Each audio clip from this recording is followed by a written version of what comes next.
Épisode Focus. Bienvenue dans Médecin qui es-tu, le podcast qui vous plonge dans l'univers captivant du monde médical.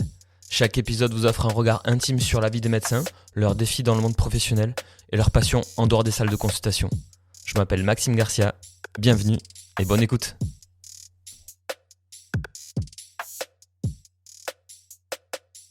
Bonjour, bienvenue dans ce nouvel épisode de Médecin qui es-tu, un épisode aujourd'hui focus sur le trouble de la personnalité borderline. On reçoit pour nous expliquer tout ça Juliette. Salut Juliette. Salut Maxime. Donc on va essayer de décortiquer les choses. Il y a beaucoup d'idées reçues sur le trouble de la personnalité borderline, beaucoup de mauvais usages du terme. Donc c'est évidemment pas un cours psychiatrique, c'est un moment pour expliquer un petit peu les choses avec des termes un peu plus simples que ceux qui sont dans les bouquins de psychiatrie. Pour débuter, le trouble de la personnalité borderline, c'est un trouble de la personnalité. Et est-ce que tu peux nous expliquer qu'est-ce qu'un trouble de la personnalité ? Alors, oui, je peux t'expliquer ce que c'est un trouble de C'est personnalité. gentil, Les troubles de personnalité, c'est un peu une catégorie à part, entre guillemets, en psychiatrie. C'est-à-dire que dans les classifications, ça va pas rentrer dans les pathologies psychiatriques, mais dans les troubles. Donc en fait, la différence entre les deux, c'est quoi ? C'est que dans les pathologies, en fait, on a vraiment une rupture avec notre état antérieur. Du coup, la pathologie qui s'exprime. Tu fonctionnes. Et là, d'un seul C'est coup, ça. un bouleversement de ton fonctionnement fait que t'es plus du tout le même. C'est ça, et tu rentres dans la pathologie. Mhm. Alors que dans les troubles de personnalité, en fait, on a tous une personnalité. Si tu veux, je t'expliquerai un petit peu ce que c'est la personnalité un peu plus précisément. Et en gros, dans les troubles de personnalité, en fait, la création de la personnalité qui est durant l'enfance et l'adolescence se fait de manière cassée, en fait, de manière troublée. Et donc, du coup, ça amène à un fonctionnement de personnalité sur toute la vie qui va être troublé. Un continuum, en tout cas, Ouais. du début à la fin, Tout à fait. sans cette cassure qu'on trouve dans les pathologies psychiatriques. Exactement. Et donc, la personnalité, qu'est-ce que c'est ? Alors, grande question, la personnalité, voilà, pour prendre un petit peu des termes de bouquin, en fait, la personnalité, c'est le mélange entre le tempérament et le caractère. Donc, le tempérament, en fait, c'est ce qui nous constitue, c'est très inné. C'est en fait nos prédispositions psychiques. Donc, dès la naissance, en fait, on a un tempérament. Les bébés, ils naissent avec leur tempérament spécifique. Il y en a certains qui pleurent plus que d'autres, qui rigolent plus que d'autres, qui sont plus calmes que d'autres. Donc ça, c'est le tempérament. Il y a un côté génétique. Et à côté, il y a le caractère. Donc le caractère, ça varie dans le temps en fonction de notre environnement, de nos expériences de vie. C'est quelque chose qui est acquis, contrairement au tempérament qui, lui, est inné. Donc en fait, D'accord. la personnalité, c'est le mix de tout ça. Et globalement, chez les personnes sans trouble de personnalité, la personnalité, c'est assez stable, c'est assez souple, c'est adaptable en fonction de nos expériences de vie, tout ça. Donc c'est modulable, on va dire. Ok. Le trouble de la personnalité, lui, il est défini comme quelque chose d'un peu plus rigide. C'est ça. En fait, on parle de trouble de personnalité quand, effectivement, il n'y a pas cette souplesse de réponse en fonction des interlocuteurs et des événements, et qu'on a notre personnalité qui se cristallise, en fait, dans un mode de fonctionnement unique. D'accord. Et quelle que soit la personne en face de nous, l'événement duquel on vit, en fait, on répond toujours de la même manière. D'accord. Donc, c'est un fonctionnement qui est troublé. Ok. Et donc, en fonction du thème abordé du trouble de la personnalité, il va y avoir des catégories, c'est ça ? C'est ça, les troubles de personnalité. Donc, il y en a plusieurs. C'est vrai qu'on pense en tout premier aux troubles de personnalité borderline parce que c'est le plus fréquent dans la population générale, en Occident en tout cas. Mais il y en a plein d'autres. Et en fait, on les range dans trois grandes cases. Donc, on appelle ça des clusters. Ouais, tu nous fais peur, là. Rien à voir avec le Covid, mais du coup, on parle du cluster A, B et C pour classer, du coup, ces différents troubles de personnalité. D'accord. Et ces clusters, ces catégories, est-ce que tu peux nous les donner rapidement ? Ouais. Donc, le premier cluster, le cluster A, rassemble 3 troubles de personnalité qui ont un peu comme caractéristiques communes des caractéristiques psychotiques.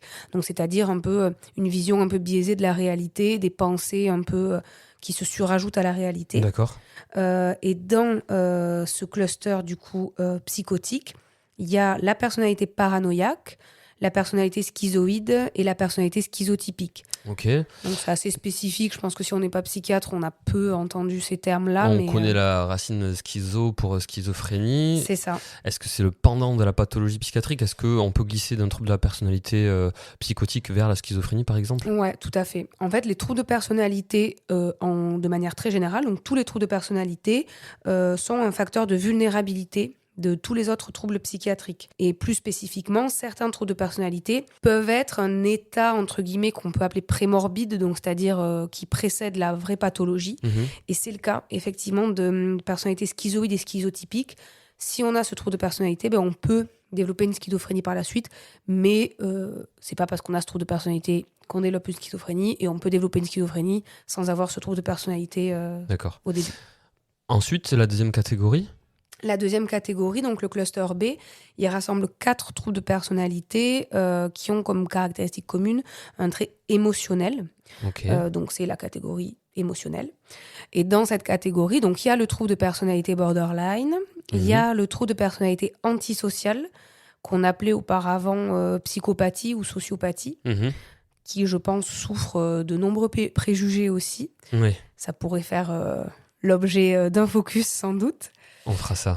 Et donc voilà, borderline, antisocial. Après, il y a la personnalité histrionique et la personnalité narcissique. Ok.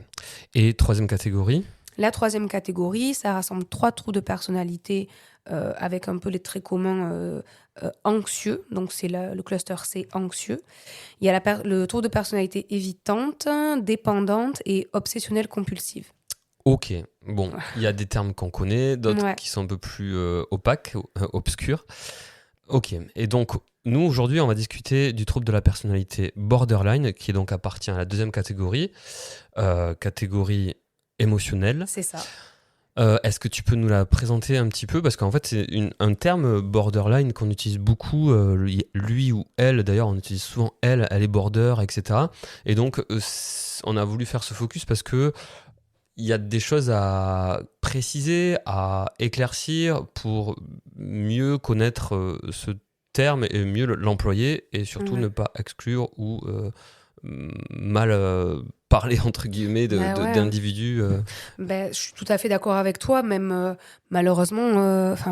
je sais pas comment... Enfin, parfois, j'ai l'impression que ça devient une insulte ou un truc comme ça. Enfin, c'est vraiment mal compris, jugeant. Alors, en psychiatrie, il y a quand même beaucoup de termes mal employés. Moi, je pense souvent au terme de la bipolarité. Pour les gens, en fait, chez qui on dit qu'ils... qui sont changeants, alors que lunatique, alors que la bipolarité c'est une phase maniaque, une pathologie psychiatrique diagnostiquée, sévère, avec une phase maniaque, une phase dépressive, donc rien à voir avec un changement. Et également pour le trouble, la schizophrénie, qui est un terme ultra mal utilisé ou mal utilisé dans la vie de tous les jours. Donc peut-être qu'on précisera toujours tout ça, parce que c'est vrai que c'est un peu dommage de mal parler de troubles comme ça. C'est ça. Je fais une parenthèse d'ailleurs. Il y a une pétition actuellement qui est sortie et qui a été créée par un psychiatre de Périgueux pour en fait lutter contre l'utilisation des pathologies psychiatriques à mauvais escient dans les médias, tout ça. D'accord. Donc voilà, en fait, c'est vraiment une problématique pour nous les psychiatres qui est compliqué, parce qu'en fait, du coup, quand on pose un diagnostic, par exemple, de trouble de personnalité borderline, si la patiente ou le patient il est mal informé, qu'il a entendu ça, je sais pas comment, il peut dire ah mais non, moi je suis pas borderline, sans même comprendre ce que c'est, quoi. Et donc c'est terrible, parce que parfois il y a des non-acceptations de diagnostic du fait d'une stigmatisation par une mauvaise utilisation dans les médias ou autre. Donc vraiment arrêtez de faire ça. Donc on revient au trouble de la personnalité borderline. Quelles sont ses caractéristiques à ce patient, entre guillemets? Comment est-ce que, alors on n'est pas là pour ça, mais pour grossir le trait, quels sont les symptômes d'un patient qui vient pour trouble de la personnalité borderline? Déjà, est-ce qu'il vient en consultation? Parce que dans les troubles psychiatriques ou les troubles de la personnalité, parfois ce sont des gens qui n'ont pas conscience de leur pathologie. comme on pourrait avoir conscience, je sais pas, d'une entorse de cheville, Ouais. de Je suis toute tout autre à fait chose. d'accord avec toi, ouais. Alors, dans les troubles psychiatriques, en général, il y a quand même la notion de répercussion dans la vie sociale, familiale, personnelle. Donc, en fait, un certain impact dans le fonctionnement des personnes. Donc, il y a des personnes qui viennent consulter parce que ils se questionnent sur tel ou tel fonctionnement. Mais c'est vrai que parfois, dans le cadre de troubles de personnalité notamment, certaines personnes peuvent se dire c'est mon fonctionnement, je suis comme ça, pourquoi j'irai voir un psychiatre pour ça? Alors que c'est authentiquement un trouble qu'on peut diagnostiquer, pour lequel on peut proposer une aide. Parce que là encore, on revient sur ce qu'on disait au début, autant la pathologie psychiatrique, ça vient casser le fonctionnement du quotidien, et donc peut-être que les gens se disent waouh, là je suis différent d'habitude, alors que le trouble de la personnalité, c'est un continuum, donc les gens se disent je suis comme ça, c'est mon tempérament. C'est ça. Après, pour prendre l'exemple du trouble de personnalité borderline, c'est quand même très souvent des patients qui sont en grande souffrance de leur fonctionnement, donc ils se rendent compte, entre guillemets, qu'il y a un problème, vraiment entre guillemets, qui comprennent pas en fait pourquoi ils fonctionnent comme ça, pourquoi leurs relations elles sont toujours comme ça. Donc pour expliquer en fait ce que c'est le trouble de personnalité borderline, il y a vraiment des symptômes précis, des signes cliniques précis. Notamment, c'est des patients qui font des efforts effrénés pour éviter les abandons, des abandons qui sont réels ou imaginés. Des abandons en couple, familiaux, tout ça. Ouais, c'est très vaste. Ça peut être même dans la relation soignant-soigné. Ok. Sentir un abandon si, je sais pas, le psychiatre décale un rendez-vous ou quelque chose comme ça. Donc, c'est pour ça que c'est précisé des abandons réels ou imaginés. D'accord. Et en fait, souvent, dans la construction du trouble de personnalité borderline, on se rend compte que dans l'enfance, il y a pu avoir en fait des abandons réels. Et en fait, du coup, le fonctionnement psychique de la personne s'est créé en fait une espèce de protection pour éviter qu'on m'abandonne de nouveau. Je vais faire des efforts effrénés pour qu'on évite de m'abandonner. Je vais voir parfois même provoquer moi-même les abandons pour pas souffrir des abandons. Enfin, c'est après, c'est peut-être plus général, moins scientifique entre guillemets ça, mais c'est parfois le cas, quoi. D'accord. Dans l'enfance de ces personnes. Donc, pour les signes cliniques, il y a du coup ces efforts effrénés pour éviter les abandons. C'est des personnes qui sont un petit peu définies par une instabilité. Une instabilité sur plusieurs plans, sur le plan affectif, sur le plan identitaire et sur le plan relationnel. Donc, c'est-à-dire que sur le plan affectif, ils peuvent avoir une humeur très labile avec des modifications de leur humeur. Ils peuvent passer d'un état de joie à un état de grande tristesse très rapidement. Une instabilité identitaire, c'est-à-dire c'est des personnes qui peuvent se questionner vraiment sur l'image, la notion de soi, avec des questionnements qui sont persistants et très douloureux. Voilà, on s'est tous questionnés peut-être sur notre image, notre perception de nous-mêmes, mais là c'est vraiment troublé, quoi. Ça leur provoque une grande souffrance, ouais, tout à fait. Et du coup, une instabilité sur le plan relationnel, donc en lien avec ces efforts effrénés pour arrêter les abandons. Et voilà, le mode de relation est instable et très intense. Il fonctionne parfois sur du tout ou rien. Cette personne, elle est tout pour moi, je ne vois que par elle. Et sur un événement minime, en fait, c'est fini, je ne le verrai plus jamais. Enfin, très on-off, quoi. Alors, je précise que si vous vous retrouvez dans les présentations ou la définition de Juliette, on se calme.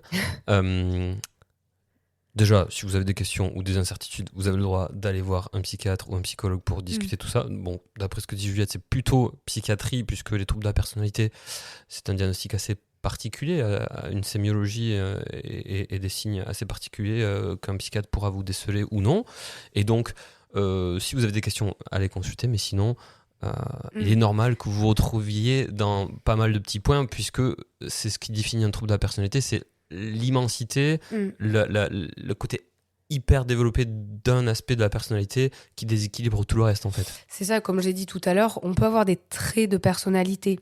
C'est-à-dire peut-être souffrir un peu d'instabilité sur le plan relationnel, mais sans pour autant qu'il y ait une répercussion telle que ça affecte tout notre fonctionnement. Donc voilà, on peut avoir des traits de personnalité pathologiques, troublés, sans avoir de réels troubles de personnalité. Donc voilà, c'est normal. Okay. Mais après, en médecine, en général, je trouve que parfois, en psychiatrie, en médecine, on se dit « Ah, je me reconnais dans tel truc, je me reconnais dans tel truc », mais c'est rarement le cas.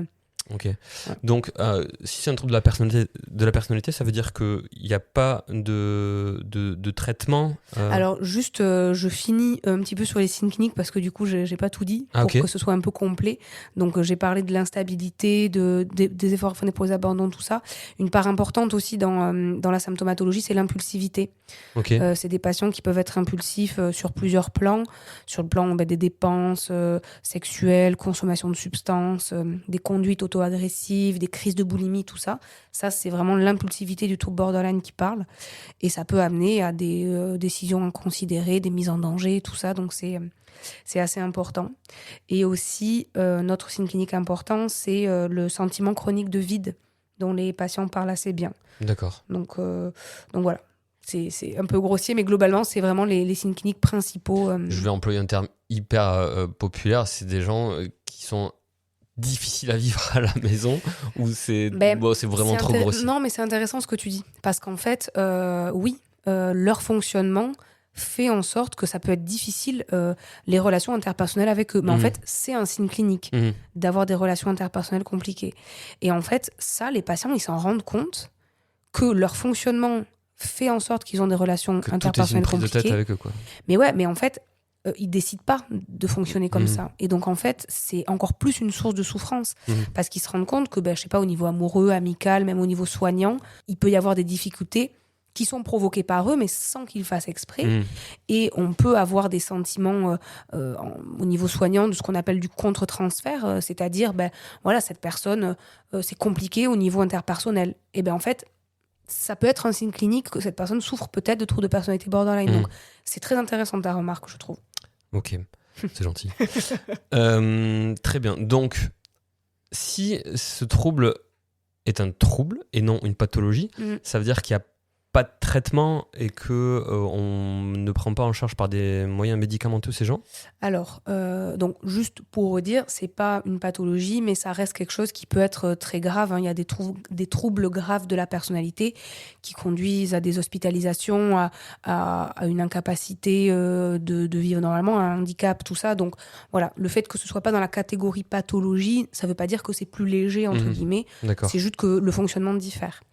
Et du coup, pour répondre à ta question, alors il n'y a pas de traitement spécifique médicamenteux du trouble de personnalité borderline. En fait, on ne va pas vous donner une pilule et vous dire ça va vous guérir.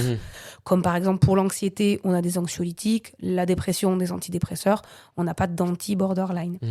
Après, il y a des traitements médicamenteux qui peuvent exister sur les symptômes du trouble. Donc, par exemple, sur l'impulsivité, il y a des traitements qui peuvent diminuer cette impulsivité et tout ça. C'est pas du tout systématique, mais ça peut aider. Et après, il y a des traitements non médicamenteux, donc des prises en charge en psychothérapie, en soutien de groupe, tout ça, pour comprendre un peu le fonctionnement et accompagner.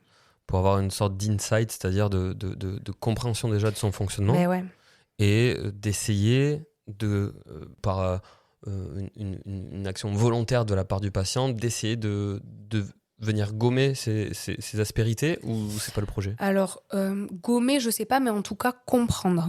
En fait, dans la prise en charge du trouble borderline, il y a ce qu'on appelle l'éducation thérapeutique, c'est-à-dire, en fait, comprendre son trouble fait partie du traitement. Donc, comment je fonctionne? Si je sais pas comment je fonctionne, je vais subir mon fonctionnement, ça va me faire souffrir. Si je sais comment je fonctionne, je peux anticiper. Je peux comprendre ce qui se passe. Et voilà, je peux me dire, là, cette situation va être compliquée pour moi, donc je peux mettre ça en place pour peut-être diminuer cette sensation de mal-être que j'ai ou ces réactions impulsives que je peux avoir. Sachant que le trouble de personnalité borderline, c'est un des troubles de personnalité qui tend à s'atténuer avec le temps. D'accord. De manière vraiment neurobiologique, l'impulsivité diminue avec le temps. Les personnes comprennent de mieux en mieux leurs troubles, donc voilà, ça tend à diminuer avec le temps. Ok. Qu'est-ce qu'on peut souhaiter à ces gens à part d'aller consulter? Parce que, évidemment, la solution viendra par la prise en charge. Par la conscience. Moi, je pense que ce qu'on peut souhaiter à ces gens, c'est d'arriver à se rendre compte que leur fonctionnement les font souffrir, que on peut les aider sur la compréhension de leur fonctionnement et que nommer le trouble, c'est vraiment une première étape très importante qui souvent soulage les patients parce qu'ils se disent en fait, enfin, il y a un terme sur ce que je vis, sur ce que je ressens, sur comment je fonctionne. C'est pas ma faute, c'est la faute de personne. Il y a un trouble de personnalité, c'est créé. Et en fait, pour aller mieux, il faut que je le comprenne et que je sois soutenue. D'accord. Donc, Merci beaucoup. avec plaisir. On parlera sans doute de cette catégorie émotionnelle parce qu'il y a du beau monde avec beaucoup de choses à évoquer dans ces troubles de la personnalité émotionnelle. Je vois un petit personnalité narcissique notamment qui peut Ouais. demander Peut-être peut-être l'antisocial aussi, je pense que ça peut être intéressant. Ok. Merci beaucoup Juliette. Avec plaisir. À bientôt. Au revoir. Voilà, c'était un épisode de Médecin qui es-tu. Merci d'avoir écouté. Je vous invite à vous abonner en cliquant sur la petite clochette. Comme ça, vous serez averti de la sortie de nouveaux épisodes. À bientôt.